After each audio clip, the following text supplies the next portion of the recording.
Shankaram Shankaram Shankaracharyam Keshavam Badarayanam Sutra Bhashya Kritau Vande Bhagavantau Punah Punaha Ishwaro Gururatmeti Murti Bheda Vibhagine Vyomavat Vyapta Dehaya Dakshina Murtaye Namaha Gukarastvandakaro Vai Rukarastanivartakaha Andhakara Nirodhitvat Gururitya Vidhiyate Sadashiva Samarambham Shankaracharya Madhyamam Asmadacharya Paryantam Vande Guru Paramparam Om Apyayantu Mama Angani Vakpranaschakshuh Shrotramatho Balamindriyani Cha Sarvani Sarvam Brahma Upanishadam Maham Brahma Nirakuryam Mama Brahma Nirakarot Anirakaranamastu Anirakaranam Me Astu Tadatmani Nirateyo Upanishatsu Dharmas Te Mai Santu Te Mai Santu Om Shanti Shanti Shanti. Verse number 4 of the second chapter. Pratibodha Viditam Matam Amritatvam Hi Vindate Atmana Vindate Viryam Vidyaya Vindate Mritam.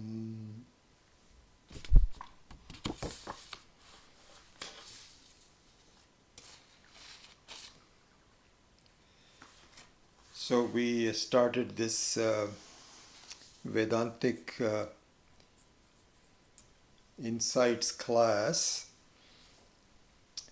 and the first insight that we focused on, and which we are still doing, was the concept of praptasya praptihi, the gaining of the already gained. So what we saw was the nature of the pursuit, and how best to employ the two most important, common and significant fundamental powers given to everyone by Ishwara, which is the power to do and the power to know, and the power to desire, which supports both of them. So Kriya Shakti and Jnana Shakti, and then Ichha Shakti. So the Kriya Shakti and Jnana Shakti are the two powers given to all of us, and we employ them as best as we have been taught. So this is what is interesting. In fact, if you look at the various living creatures, then what you find is that there is a very fundamental difference between the animal kingdom and the human kingdom. The animals are given an instinctive power by Ishwara. So instinctive power means that they don't have to be taught what to do in their life. So they are born with the vasanas in such a manner that the instinct is the most important part of their lives. So for example, when a bird is born, then it doesn't have to know that I have to fly my left wing and then my right wing and then my left wing, and so with that I start flying. It doesn't have to do that. It automatically knows. Similarly with the spider, it knows what it's necessary to do. So this is where the choice of what to do was not there and is not there in the animal kingdom. And so therefore, papa and punya is not possible for the animal kingdom. They actually exhaust their previous vasanas and then grow on to something else. Different from that is a human being. In a human being, the instinctive power is not there. Everything has to be taught. A baby has to be taught to suck the mother's milk. and she has to be brought into the breast to suck. Everything is taught. Everything that is taught is classified into two segments. One is called Shiksha, and the other one is called Deeksha. Shiksha and Deeksha. So here is the difference between them. Very interesting, very significant. Shiksha means a education on how to do things. And this encompasses really the whole structure of learning. And so languages, sounds, singing, eating, everything has to be learned. And there is nothing instinctive about it. This is what makes the human being so unique in the whole kingdom of living beings. And as a result, you have both the right way to give shiksha and the wrong way to do shiksha. A wrong way to do shiksha. The right way is Daivi Sampat, means the right way to live, the right way to behave, and you become a mini devata if you do that way. Conversely, for whatever reason, you are given bad education, bad instructions, bad way to look at things, and you can really become a criminal. And so you can become a Rakshasa, an Asura. So that path, the divergence of path is all dependent upon Shiksha. Okay? And so there is nothing instinctive, and it has to be taught by parents, friends, society, and so on. So this is the Shiksha. Now what about Diksha?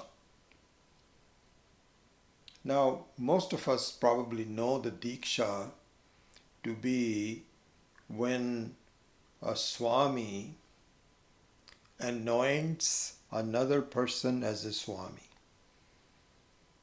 And so the whole idea is to give up your previous identity and to take up a new identity with the name Swami Xananda, Vayananda. X and Y to be changed, but whose Ananda comes from X or Y is the name of the Swami. So Saraswati is used, or it could be Giri, it could have a number of different surnames, but a new persona is born, and this is given in the form of a Deeksha. Because I remember we have participated in so many of these Deekshas, and it was so pleasant that, quite frankly, I was tempted. Maybe I should take it up. My wife would have really would have a tough time if I just gave up my household life and become a Swami. But it was so pleasant to see how the old names and the whole identity is completely given up and a new identity is given. So this is given in the form of a Deeksha. So we all know that. But there is a broader way of defining Deeksha, a more appropriate way to define Deeksha, not just for Swamis, but for everybody. What is that? What is the difference between Shiksha and Deeksha? Diksha means not only to teach what to do and how to do it, but to focus on the direction of one's life. This is discussed very extensively in the various books that you might read. Hope you come across that.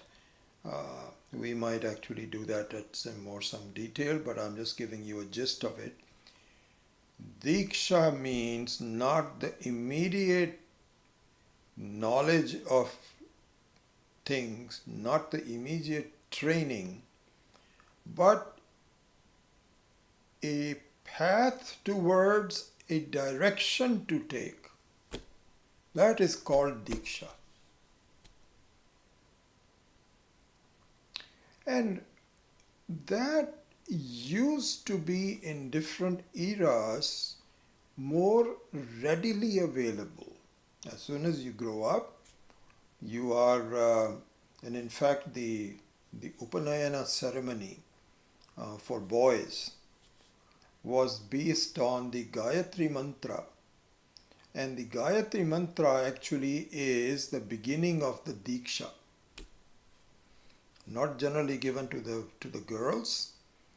They have different ceremonies, but the boys were given Deeksha. And so this is what is called the Upanayana ceremony, which is given at the age of about 8 or 9 or so. But that's just a kind of like what's it called?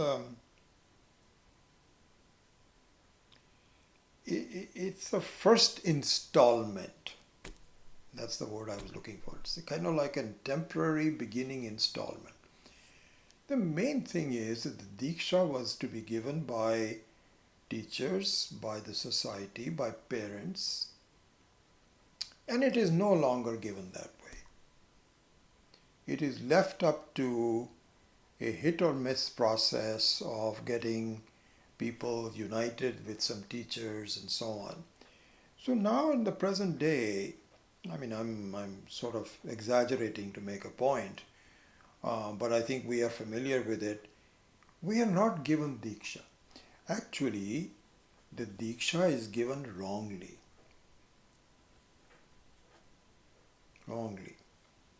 And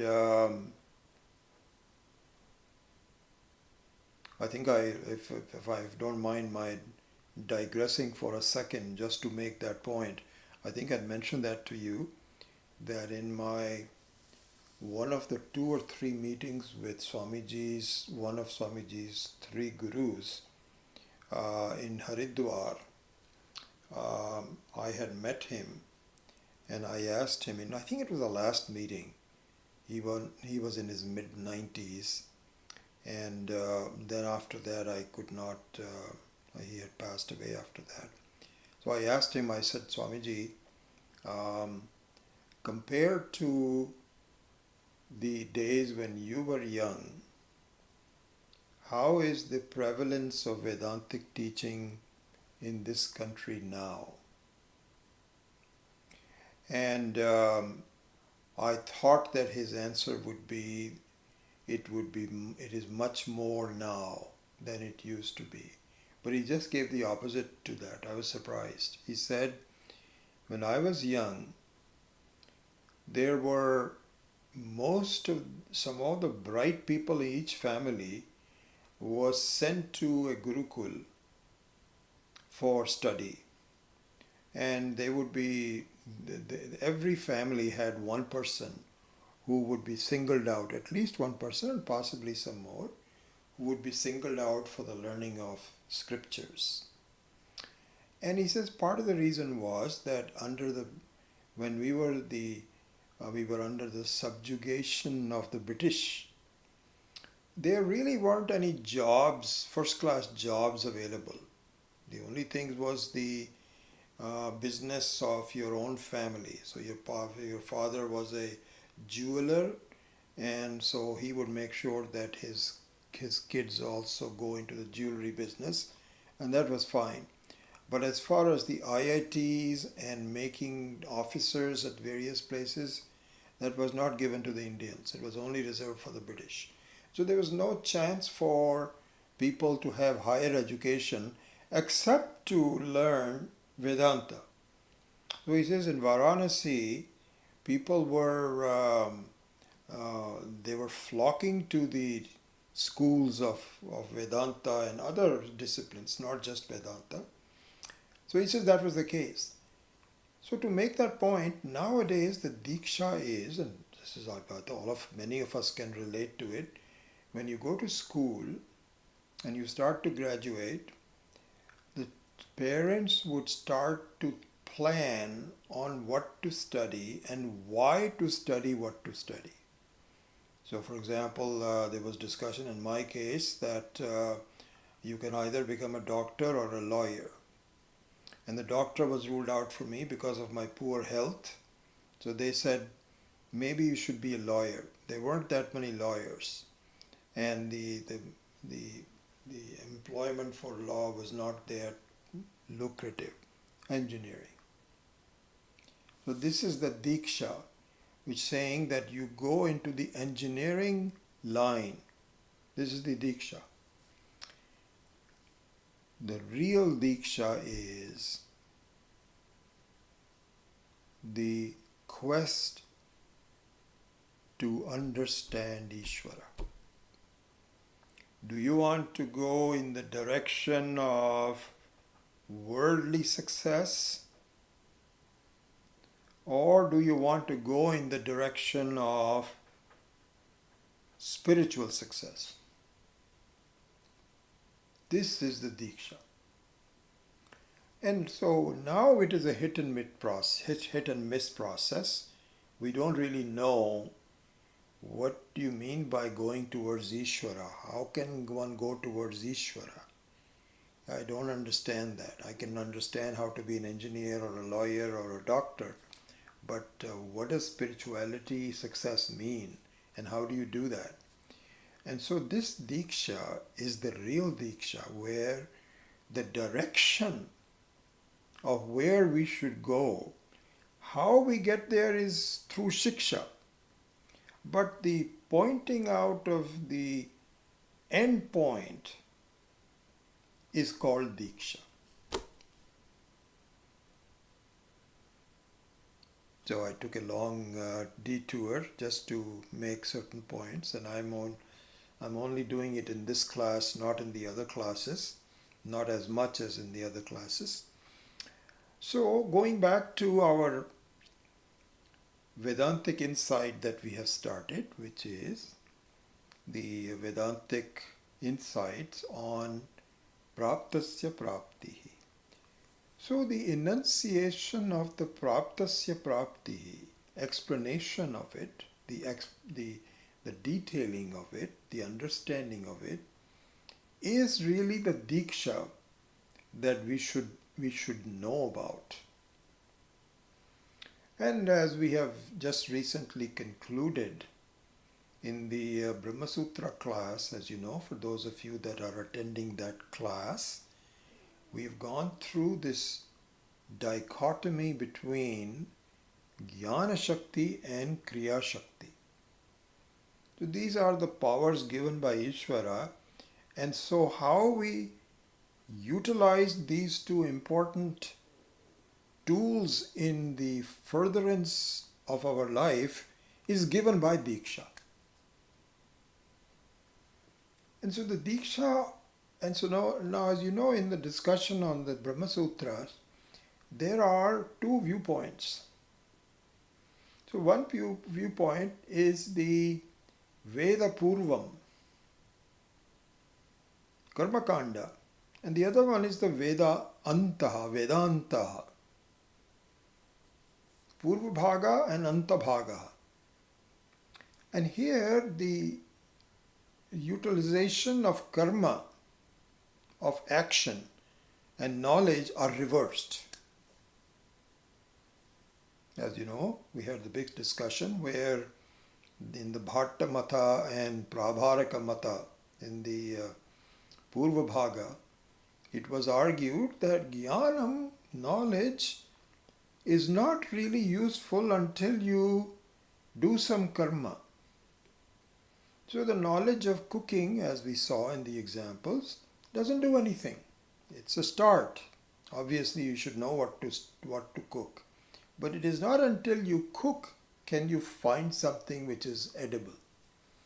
So he says Vedanta is useless because it is all about knowledge and not about karma. And so you have to do some jnanam, some knowledge. If you want to go to San Francisco, then you have to know which direction to go, what is freeways to follow. But now you have to get into a bus, you have to drive, you have to take a train, bicycle, whatever you want to do. That is the karma. So jnanam, it was argued, really doesn't mean anything. As you know, the answer to that is you are right in general. We don't question that. We are not fools. We are also thinking, intelligent people like you are. But we must understand that there is a class of jnanam which is the result of certain misunderstanding and Brahma and taking a notion to be the real. In that case, jnanam alone, when you correct the mistake, gives you the phala.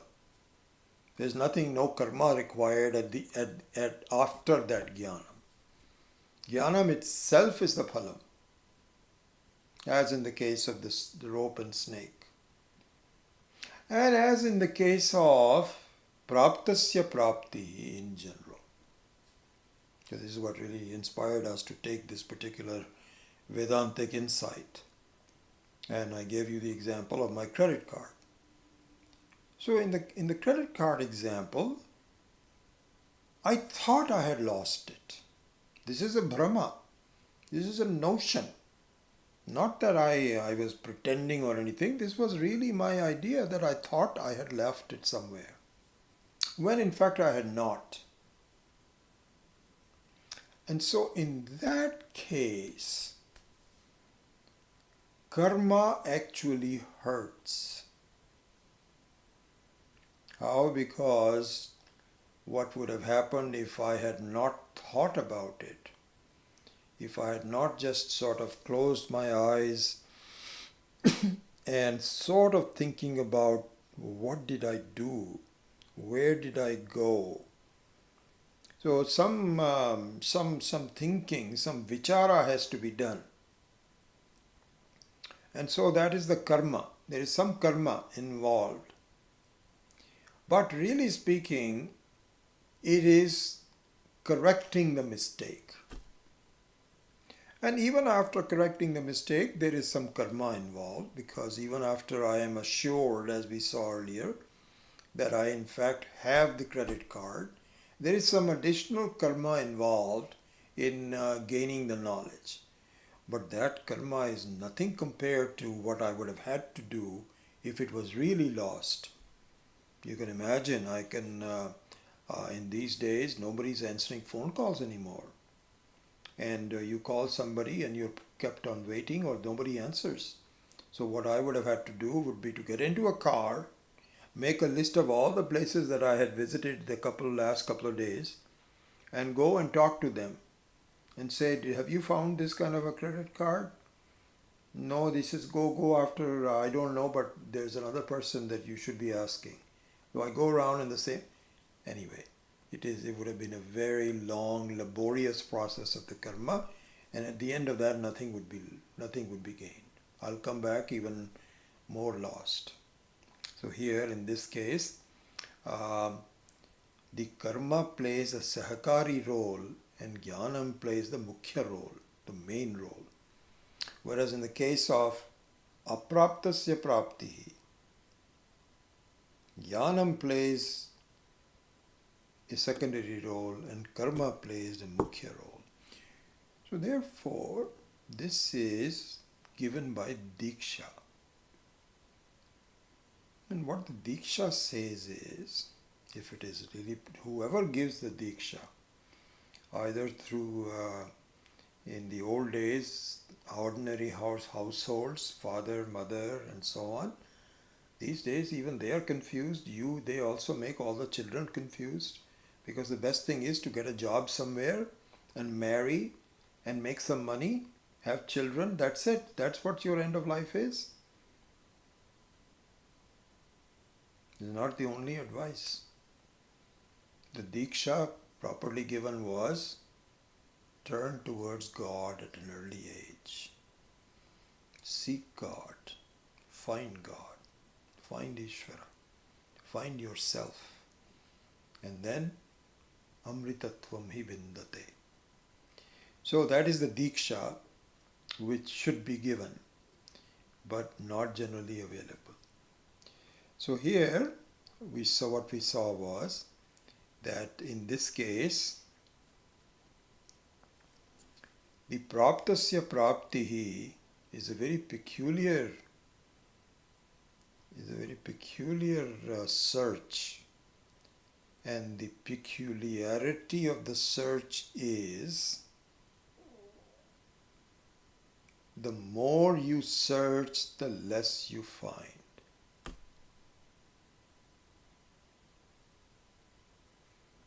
Now, if you don't search, you don't find it. If you search, you don't find it, so what to do?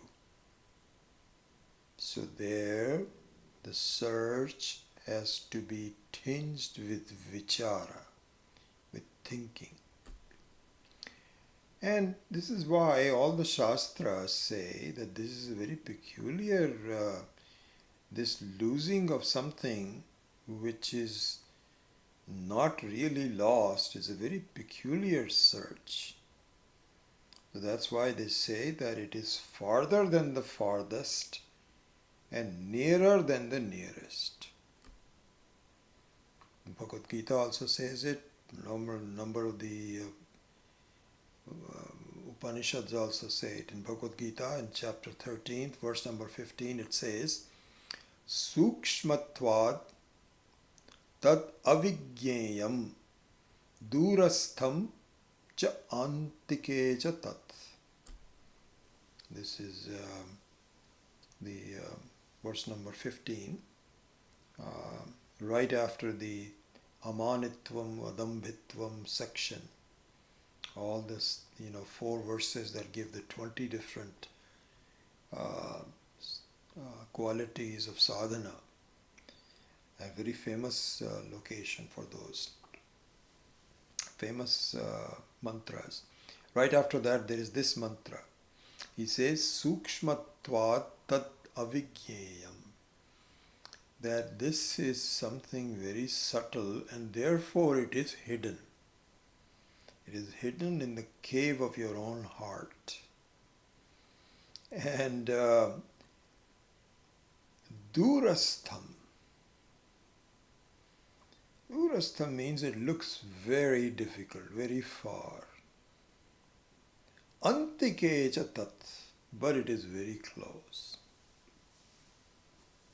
Similarly, Ishavasya Upanishad, verse number 5 says, Tad ejati, tat na ejati, tat dure, tadu antike.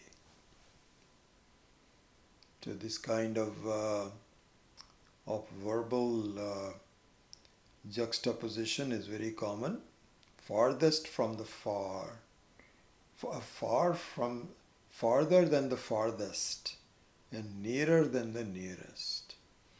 Bigger than the biggest, smaller than the smallest. We've seen all these examples. So here it means it's a very peculiar search because it is praptasya prapti. So you can imagine that in the case of my credit card, I literally was just sort of sitting here. It was probably within a 1/4 inch of my hands, below some papers. And yet I did not recognize it, I didn't know it. I was looking all over, thinking about it, worrying about it, very concerned about it. So the peculiarity of this search is, it is very near, but not recognized. Not recognized. It is like, supposing you, I don't know, I just thought of this example. I don't know why I thought about this. It is kind of like supposing you are an American and working in the most sensitive intelligence areas about your formations of army and so on and so forth. And you have some friends visiting and all these are all army people. and you're discussing, what about this? I think that this is what we will do against the Russians, and this is what, etc. One of the people is a Russian intelligence spy. One of the people. And he's got a tape recorder and is recording everything that you are saying surreptitiously, but you don't know it. In fact, you're shaking hands with them and you think that he's a friend or a friend, and you're discussing things with him and so on, not recognizing that he's an enemy. Very close to you and yet very far, because you have no idea who that is. With something like that, this is our situation in life. That this is exactly our situation. Swami Maheshananji says, I am just amazed that after years of study, people are still saying, I don't know where Ishwara is. I don't know, I'm still looking for it. I don't know, I don't feel the presence of Ishwara. I'm trying, I've been studying. Swamiji, what else do I need to do? Swamiji says, he wouldn't say that, but he would feel, oh fool, have we not been talking about the fact that really the presence of Ishwara is the presence of your thoughts? Every thought is a sample of Ishwara. Good thought, bad thought, every thought. Not possible without Brahman, the Atma. You cannot have a lighted bulb without electricity. Don't you see that? No, I don't see that. But I'm just looking for Ishwara. Are you not listening to me? I am telling you, there is no place where Ishwara is not.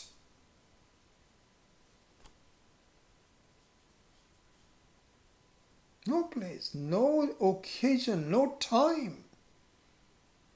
Can you not see that? No, I don't see that. It must be somewhere specific. This is our situation. And so this verse, very important verse, is to draw your attention to the error of our thinking, where I want to see Ishvara cognized as a being somewhere that I can see. Ishvara is much more than that. In fact, it is the whole world, that the body of the whole world is nothing but Ishvara. But then the doubt comes in, but then the body of the world is inimical to me. It hurts me. I thought that God is friendly and loving, but I don't see the world to be loving and friendly. So this is why I refuse to see Ishvara in the world.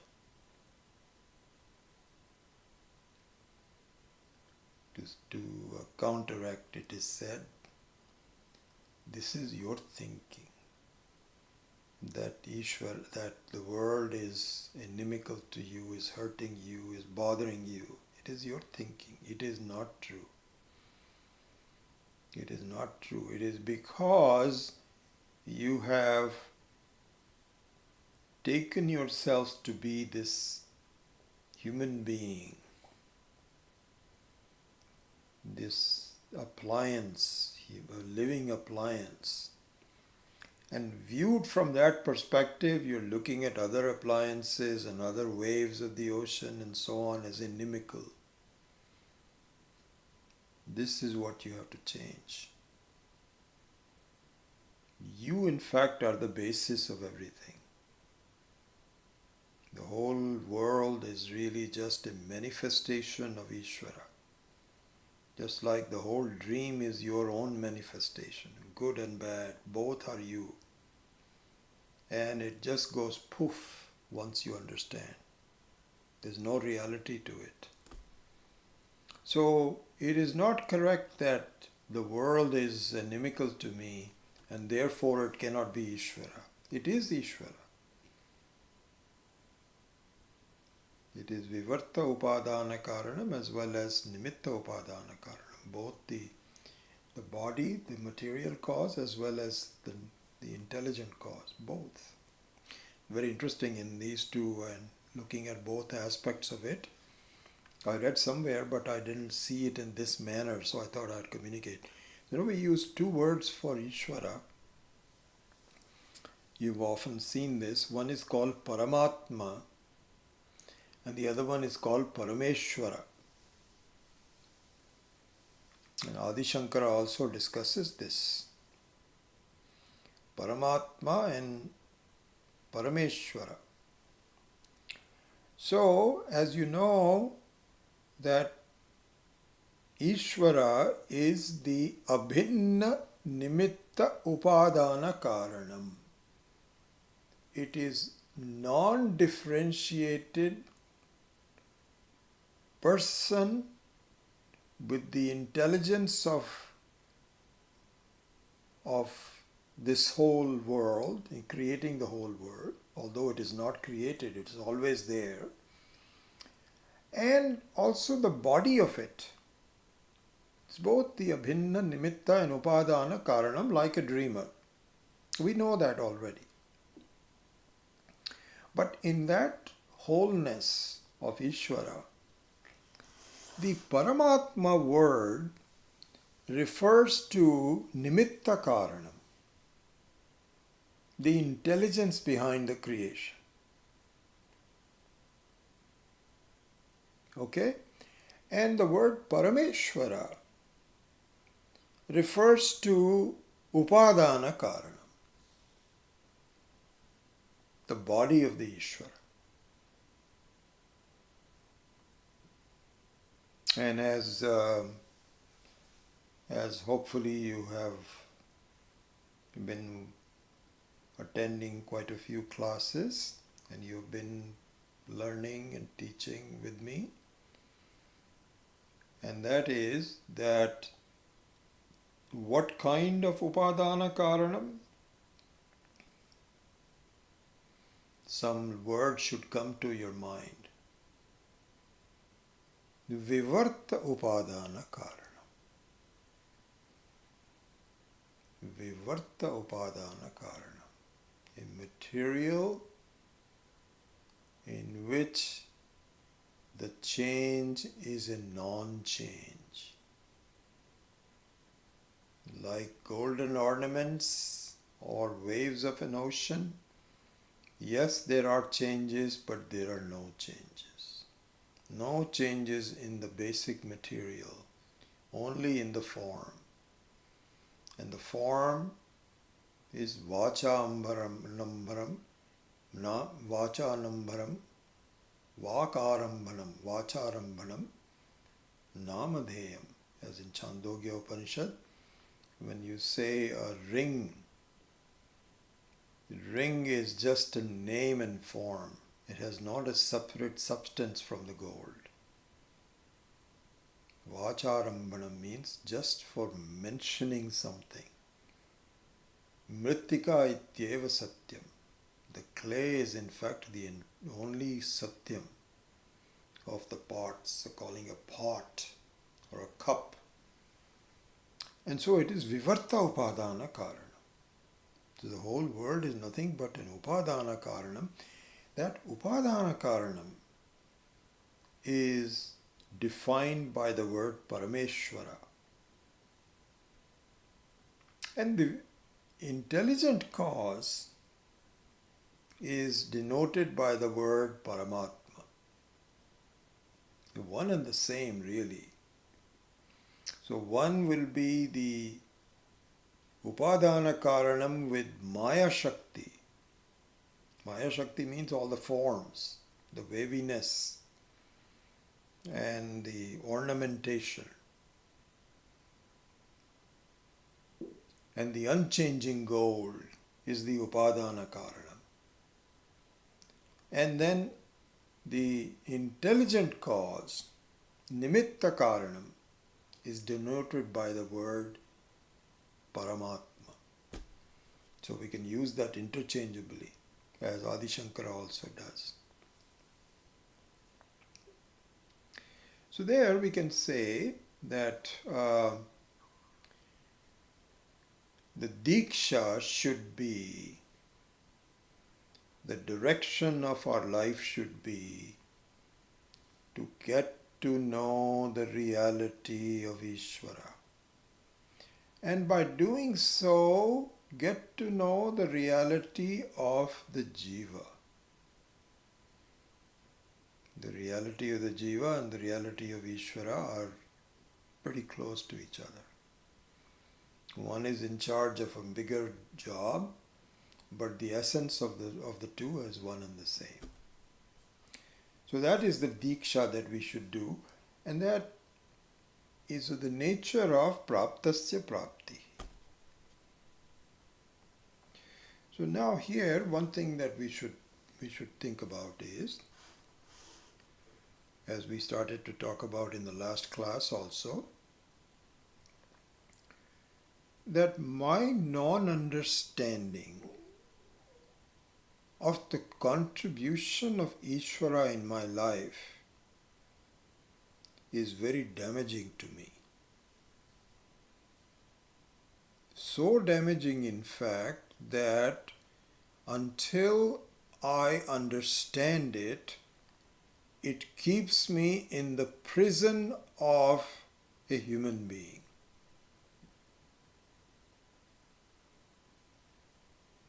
I stay within the prison walls of a Jiva, Jivatvam, with all the attendant problems that you and I have, dealing with the world, dealing with our mortality, etc. It is all a result of not understanding the contribution and the presence of God, of Ishwara, as my presence. Really what I'm calling myself as an individual is really nothing but the presence of God. This I have to understand. This is what I have to really wrap my mind around, and to see the enormous contribution that this understanding provides me. And so part of that understanding is that my individuality is but an expression of the totality. That without the contribution of totality, totality means Brahman, Ishwara, without the presence of that, I wouldn't be here. I am but an expression of that. Exactly like a wave should understand that really my Satyam, my presence, my power is water. And yes, all I can do is to change it a little bit. I have a small wave or a big wave, big deal. Not a big deal. But I don't understand. And so if I don't understand that my power of beingness comes from Ishwara, then I am limited to being a small, limited being. That's it. But if I'm able to see the contribution and to feel it and to understand it, this is exactly what it says. Pratibodha viditam matam amritatvam hi vindate. Vidyaya vindate amritam. If I just understand this. And so how would I understand that is, as we saw in the meditation last week, is an intelligent understanding of the way the whole world is working. Because I can see that I cannot see forms without an unchanging eye.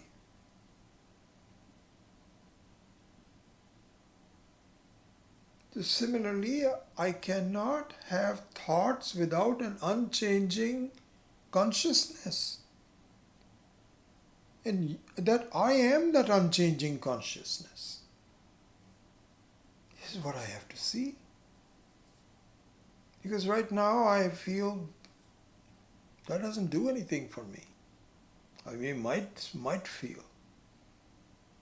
Why doesn't it do anything for me? Do you understand what an unchanging nature of consciousness is?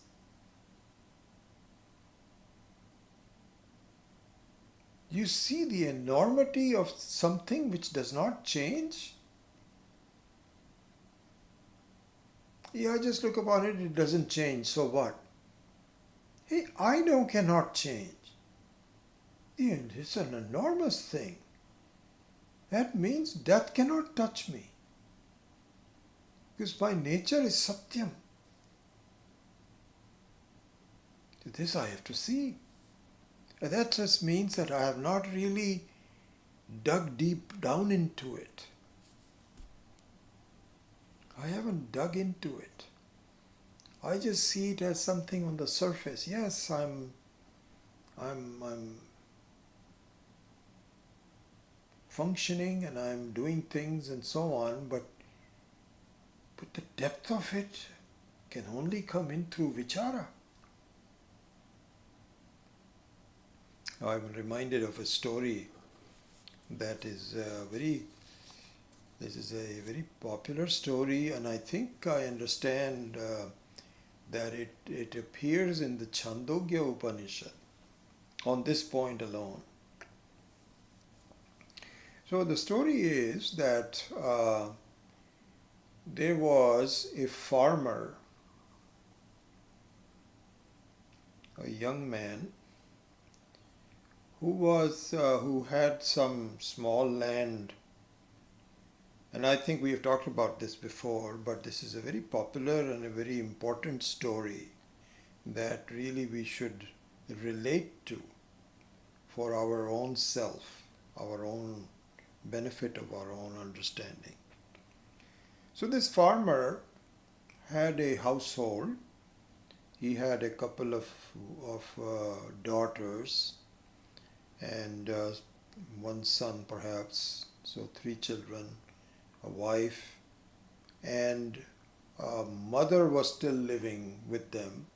The father, who had been the original farmer of this place, had passed away. So he had run a successful farming business over a number of years, and then he passed away, then handed over the farm to his son, who is now taken over, and this is the story. So this man was making enough profits to run a household, to get the kids educated, to put food on the table, all of that. But then when his daughters got older and needed to be married, and in India this is very common that you have to spend a lot of money for the girls' marriage, including dowry. And very unfortunate, but this is the way the society runs in India. So his girls were getting a marriageable age, and one of them actually was engaged to get married. And this poor man was doing okay in his household, but didn't have enough money to get his daughter married in the style that he wanted to. So he went to a local kind of like a banker person that his father had known for quite a while. He is an older gentleman. And in the village he was acting as a money lender to people and so on. So I went to him and he said, "Sir, as you know, my daughter is getting engaged. It's a small village, everybody knows each other, and said that I am in the need of some extra money because I don't have it. So can you please give it to me?" So he said, "I'll be happy to give it to you, but tell me, your father has accumulated a lot of money over his lifetime. Where is it?" So he says, "Sir, I don't know, because my father never talked to me about that when I was growing up as a teenager." And so this Sethji said, "In fact, I think I know that he had bought some gold nuggets. And I think you cannot believe how much. I think he had a lot of cash. He used to tell me he's saving it for his family and so on. And there's no place where you have a safe deposit box. So my guess is that he has in the property itself somewhere. Go ask your mother. She would know." So he went to his mom and said, "Our Sethji is saying it. Are you aware of some savings in the form of gold nuggets that my dad had made?" She said, "We never used to talk about it much. I think he has made some money, but I thought it was all spent, so I really don't know. He never really consulted me as to where and what he did with the money or anything. I think that it was spent as part of the daily upkeep of the home. So I don't know." So he went back to the Sethji and said, "Sethji, I talked to my mom. She also doesn't know where the money is. And so I'm going to have to get the money from you." So he says, "Okay, I know you very well." So he gave him the extra, 25,000 rupees for the marriage of his daughter and said, "You please pay me back on certain terms, whatever." So he got the money. Now he decided that he's going to work a little harder to pay back the money. And the only thing that he does is farming. So what he decided to do was to go deeper into farming. So it is well known, as the book that I was studying told me also, that it is well known that if you plow the ground deeper, okay, and loosen the soil, the better and the more prolific crop you get. And he used to do it on the surface, a couple of inches and so on, and he would get a certain amount of crop, but he decided that I'm going to work harder because I need more crop. I have to pay it back to Sethji, and so I need to do that. So he started to work harder, and he got a bigger plow, and he started to really dig the ground. One day, when he got the deeper plow, he hit a metallic vessel, and which sounded ding. So he thought that this is some kind of a obstruction, some rock, and I better take the rock out so that I can have some ground to put some more crop in. Lo and behold, when he went in to get it, it was a metallic vessel, and when he opened up, it had some gold nuggets in it. And so he started to dig the area around it, and he found 4 such vessels that had golden nuggets into it. And his father had buried it deep down so that people could not really get to it. And he probably, wanted to tell it to his friend, never got a chance, and he died before he had a chance to do that. So he took the vessels out and went back to the Sethji and said, "Sir, I'm ready to pay you back all the money." So he says, "What happened? How did you find it?" So he related the whole thing. And he says, "I guessed the same thing. That's exactly what I thought." He would have put it down there somewhere. This is the story. Okay? All right. Now let us relate it to our lives.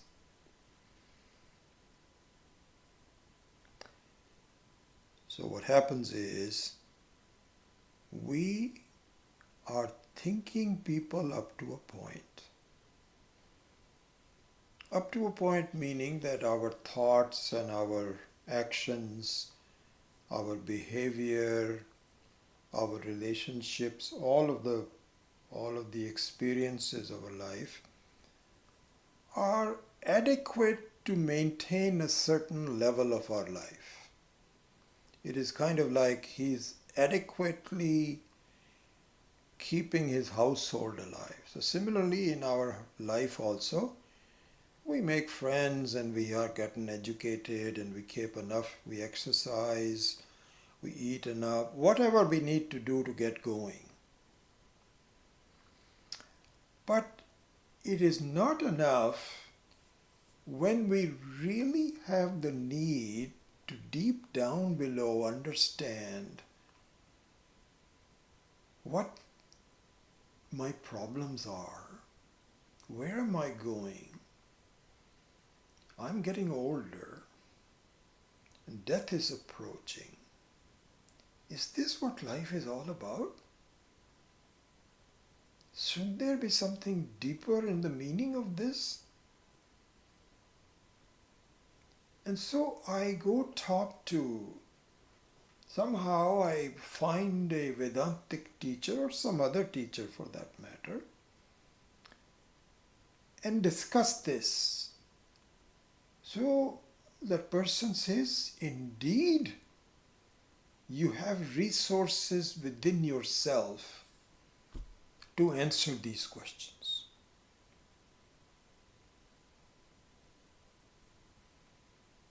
As Taittiriya Upanishad says, Satyam Jnanam Anantam Brahma Yo Veda Nihitam Guhayam Parame Vyoman So Oshnute Sarvan Kamaan Saha Brahmana Vipaschiteti.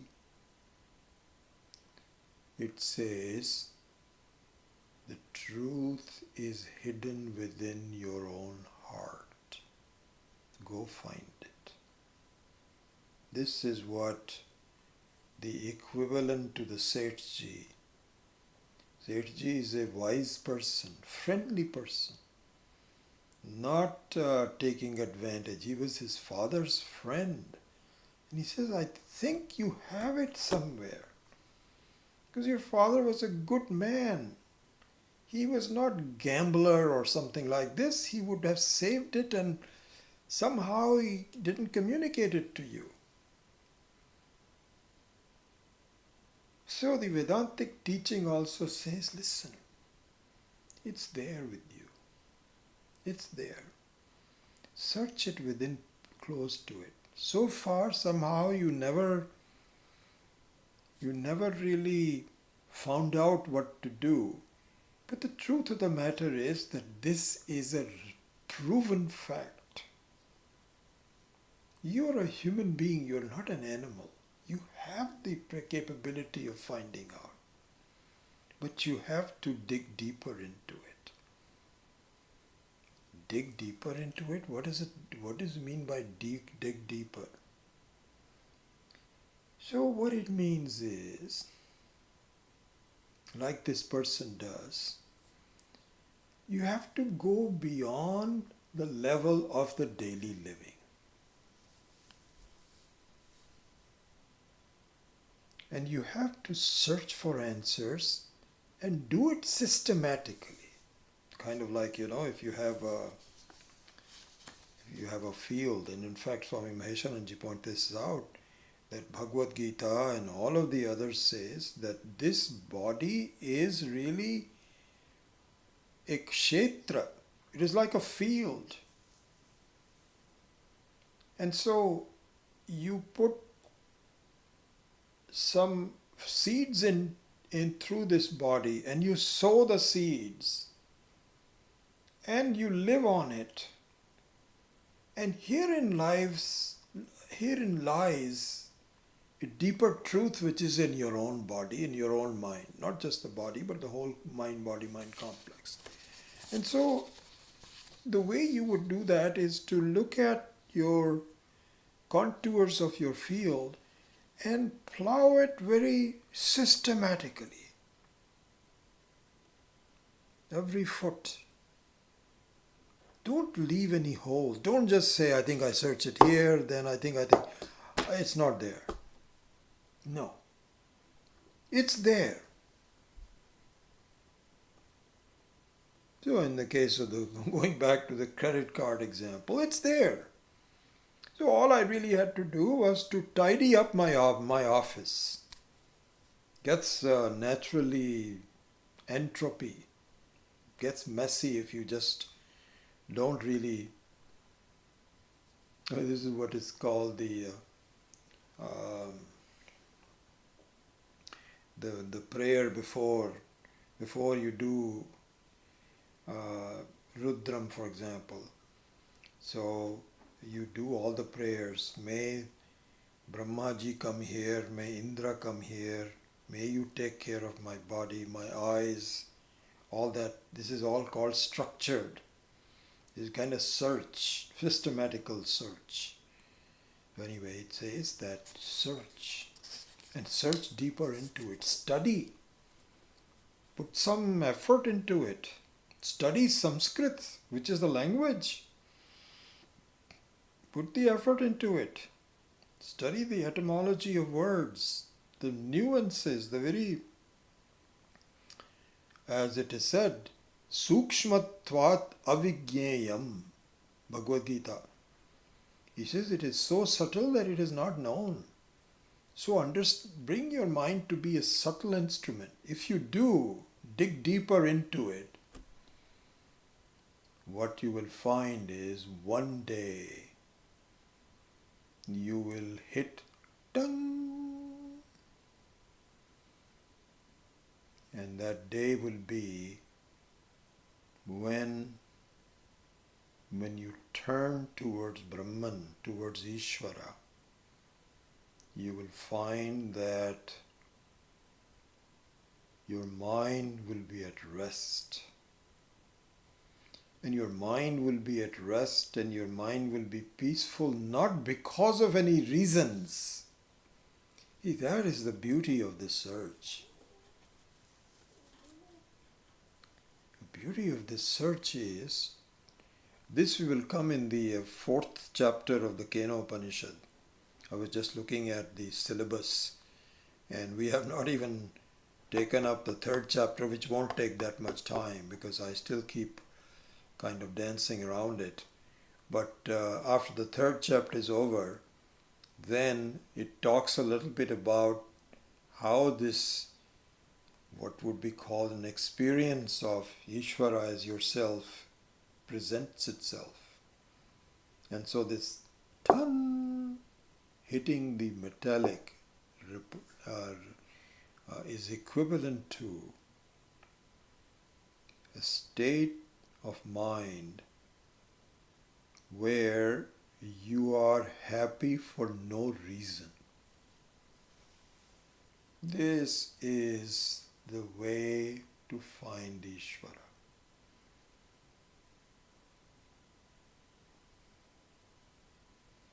Because we're so used to having a reason to be happy before I get happy.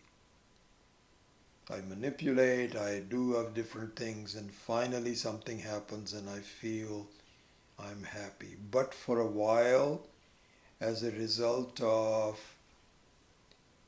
certain things, so there is a cause for my happiness. But the day you find happiness without a cause, even if for a short time, because it's not going to be lasting for a while, as the fourth chapter of the Kenopanishad will point out. We'll study that when we come to the fourth chapter. That even if it is for a short time, you find this dun sound that, my goodness, I can be happy without doing anything. And this is an example given to you when you are asleep. But we miss the signs. You see, if you talk about Shiva Linga. So Shiva Linga Linga means a hint. That's what the real meaning of Linga is. It's a direction to find knowledge. And so Shiva Linga is hints of Shiva. It's called Shiva Linga. And so there the formlessness of the lingam is denoting the Shiva Lingam. That you have a feeling of formlessness and no reason to be happy because you are happiness itself. So when that happens, and so what I was saying was that this hint is given to us at deep sleep. I don't know if this is your experience or not, but somehow I found that if you've had a very busy day, and so sometimes you get up very early, like for my Saturday morning classes, I get up very early, sometimes as early as 4:30 or whatever time, but never after 5 o'clock for my 8 o'clock class. And sometimes, you have a family things going on until 11:30. At one time it used to be of concern to me, but it is no longer. I find that it doesn't matter how much I sleep or anything, I'm ready for the class. So sometimes I'm up very early in the morning and I enjoy that. I have a cup of tea, then I do some reading and I do some meditation. Then I have a small breakfast. Then I take a shower, do my puja, and then I'm ready to set up the morning class on Saturday, which for Brahma Sutra. So I get up like 3 hours ahead. So by the afternoon, I find that I'm tired, and sometimes after a meal, I'm just sitting there, and the next thing I know is my wife tells me that my neck just drops. I never lie down to take a nap. Hardly ever remember. Maybe very, very rarely. But I'm just sitting there next to a computer reading a book or something, and the next thing I know, I'm down like this, or if I'm the backside. And I tell you that small amount of sleep could be for half hour, could be, I don't think I ever slept more than 40-45 minutes, but sometimes half hour is so deep, deeper than at the night time. That's been my experience. It's very pleasant, extremely pleasant. And you are lost. When you get up, it takes me a while to figure out, where are you? What day of the week it is? Very pleasant. And more I find, if I do that, I reflect on who I really am. Because I haven't started acting yet in any kind of a role in the house. In the afternoon I might have a cup of tea and then decide with my wife, okay, what are we doing this evening? Is anybody coming for dinner? Are we going somewhere or something? What is your program? Has anybody called? So there are different roles of the life that you are going through. But in this instance, it is such a pleasant thing. My goodness. I am a formless whole. Just calm with myself. I don't want anything to do. I don't have any plans. I don't have any desires. So this is a Shiva Linga. This kind of a deep sleep, or just waking up from the deep sleep, as the Panchadashi chapters talk about. If we have time one of these days, I don't know whether as part of this course or some other course, we will take it. That this feeling of ananda. And there Vidyaranya points out that sometimes right before sleep or after sleep you have the anuvritti of sleep. It is very pleasant, Shiva Linga. And so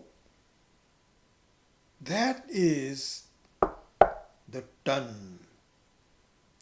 And what I'm saying there is that if you can just, even for a short time, and then of course it becomes larger and larger time and so on, just feel I'm okay, I don't need anything. There's nothing to accomplish. Whatever was done, whatever was to be done is done. Family is doing well. I don't have no one. If I just go tomorrow, that's okay. And eventually you will see I am not going anywhere. I am the very timeless consciousness. So this, even if it occurs for a short time, is enough of an experience.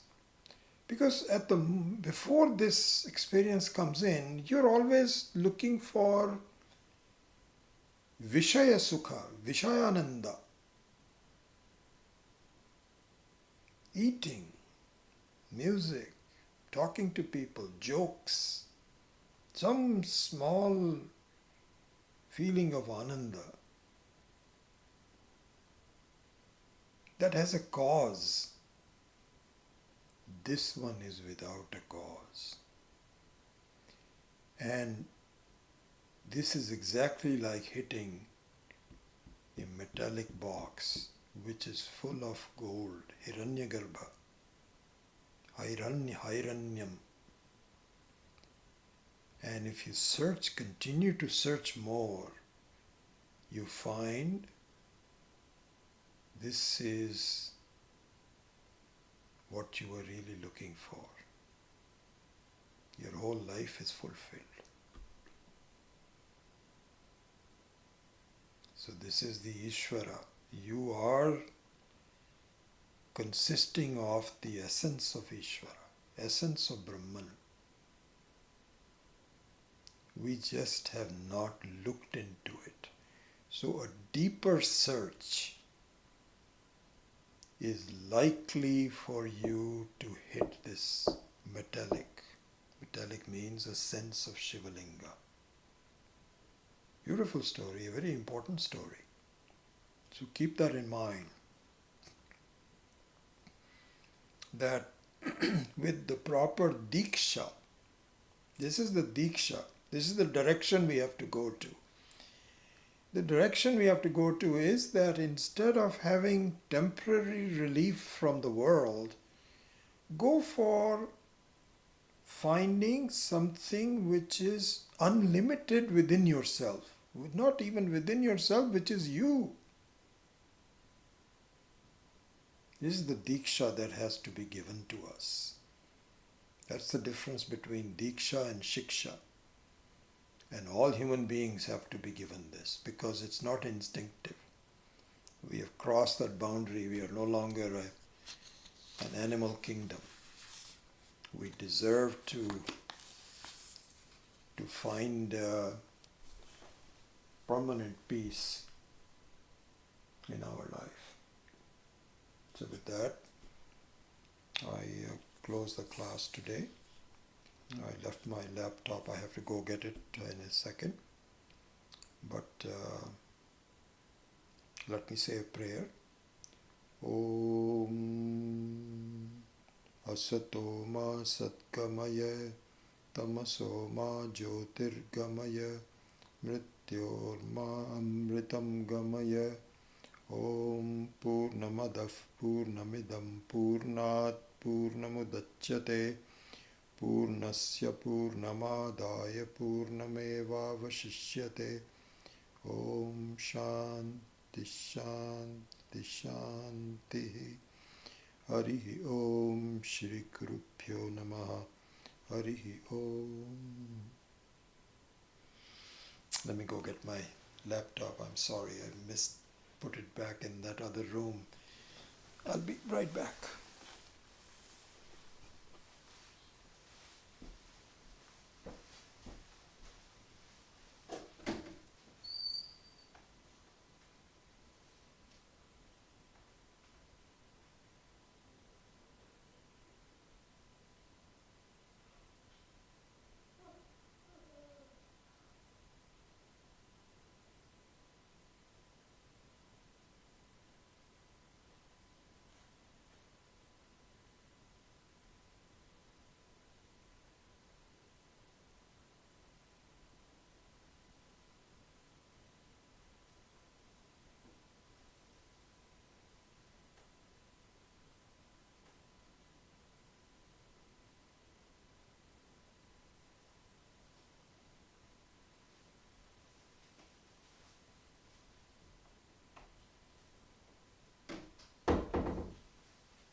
Virendra Singh says, after Paroksha Jnanam from teaching of Guru and Shastra reading, Antakarna Shuddhi has to be done by Nishkarma Karma and Upasana, after which Aparoksha Jnanam is perceived. Is that the sequence? Yes, generally you are right, that is the sequence. Yep. So it's, but I think it'd be useful, Virendra, if you think in terms of different words. So the use of these very good words, I'm not saying they are inappropriate words like Paroksha Jnanam, Aparoksha Jnanam, and so on and so forth, but just sort of sticking to it seems like it becomes very academic. Okay, there is a sequence, you do Paroksha Jnanam, and then after that you do Antakarna Shuddhi, and after that you become a Paroksha Jnanam. And you are categorizing this in some ways, which means that I'm not sure there is an understanding of what needs to be done. So I would use different words and a different way of looking at it. And so, for example, in this particular, what you were saying is that you should see that a incomplete understanding is vague understanding. You should think in those terms, that my understanding is full of doubts. And as we thought, we had discussed it, is very much like you have a person coming in from a distance, and you are able to see the form of the person, but not exactly what the person is. So you have to put your glasses on or go close to it or wait for the person coming close to you to be able to identify it. So similarly here also, as we talked about in the going into the depth of the understanding, what you have to do is, why is it that I'm not able to see this very well? Either is it not true, everybody is fooling me, it's some kind of a game going on, and if that's not the case, if people are sincere, my teacher seems to be sincere, there is some evidence that this will happen, then why is it that I'm not seeing it? And so then instead of just saying antakarana shuddhi and so on and so forth, these are hackneyed words in my opinion that really prevent you from really understanding what is it that you have to do. Why am I behaving like this? Why do I have likes and dislikes when I'm okay the way I am? Am I don't understanding that I'm okay the way I am? That let me understand what that it is. So all I'm saying is that you should, I think I would appreciate if you could just look at it more realistically. Instead of using standard words of paroksha, aparoksha and so on, which are academically correct, but keep you from a distance from understanding what is going on. Okay? So that's what I would respond to it.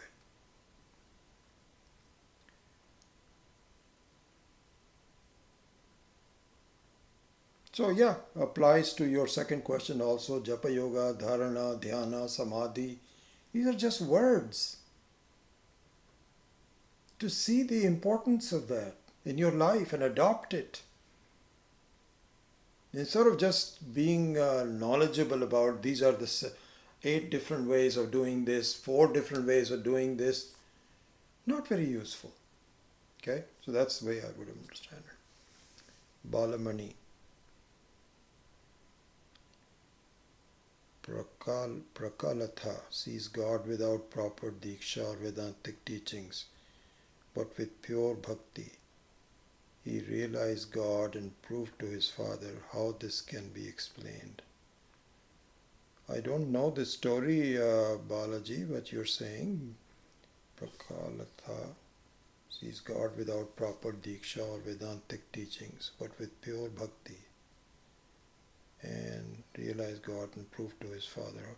So no, I think that, if you can say, one of Diksha is that Diksha can come from anywhere. It doesn't have to be from a particular teacher.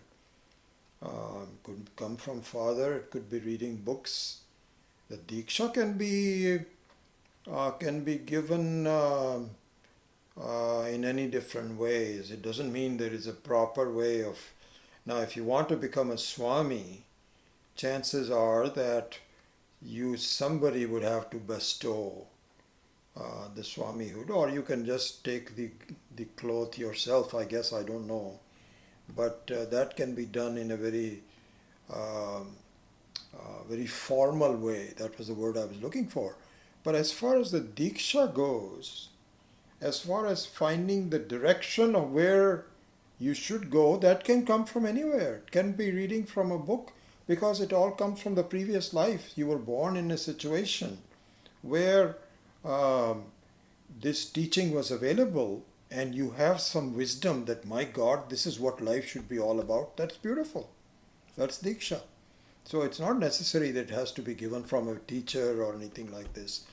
And if you follow that by yourself, fine, that can be done. Chances are, if you do that, you will not be a Shrotriya. You can be a Brahmanistha, but not a Shrotriya. Shrotriya is the one that has the complete understanding of the structure. Atma, Anatma, Viveka, Vairagya, Shatka Sampatti, etc., in a very studious manner. That you may not have. So you could not be a teacher of others. But as far as your own Brahmanistha, yes, you can bypass all of that and become a Jivan Mukta. Yeah, that's possible. Oh, wonderful. My granddaughter recites Gayatri Mantra. She's 2 years and 1 month old. Oh, beautiful. So nice. Yeah, we have a granddaughter who is just 7 months old, and I'm hoping that she will also.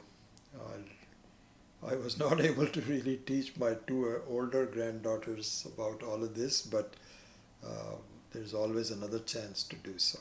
So wonderful. Virendra Singh, so what is your advice?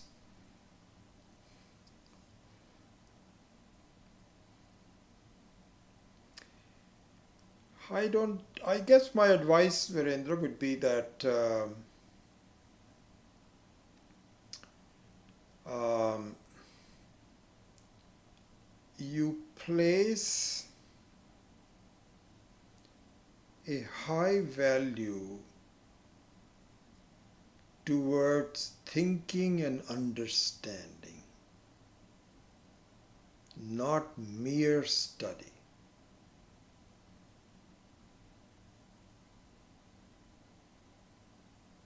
And and and redouble your prayers to Ishwara and saying, "Help me. Why is it that I am?" If you feel that way, that why am I not understanding? If you feel that your life is getting better in terms of dealing with problems, then fine. That's what Vedanta is all about. If you're finding that you're not making any progress, then you need to redouble your efforts into thinking and understanding, not just purely attending classes, reading text, this, that, or the other. No, that's not really going to do it. So, that's what you have to, that's my very short advice. It's not a very simple advice to do. We'll have to go into more depth. But yeah, Prahlada. Prahlada. Yes, I think so. Now I do remember that story. Yes, absolutely.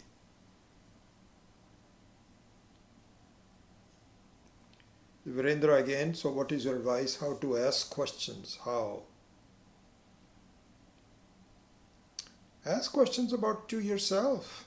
I think you have enough. You've attended enough classes, and you've been studying for a while. Either you have to redouble your understanding, but just close your eyes and say, what is it that I need to do? What advice? What's what what vidya? What understanding I have to follow, and to do so. Anyway, we'll talk again. We'll lots of time to do that.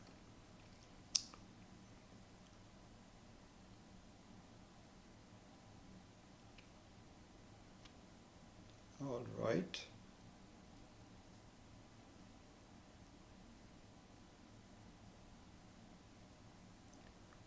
And I remind you that on the 13th we have a satsang on Zoom. So if you wanted to send some questions, please send it to Chawla Joshi. And even if you don't, then we'll have more of a dialogue using Zoom on the 13th of November, Saturday. And I think you saw a email on that point. Okay. All right. With no other questions, I will say goodbye, and we'll hopefully see you next week. Om.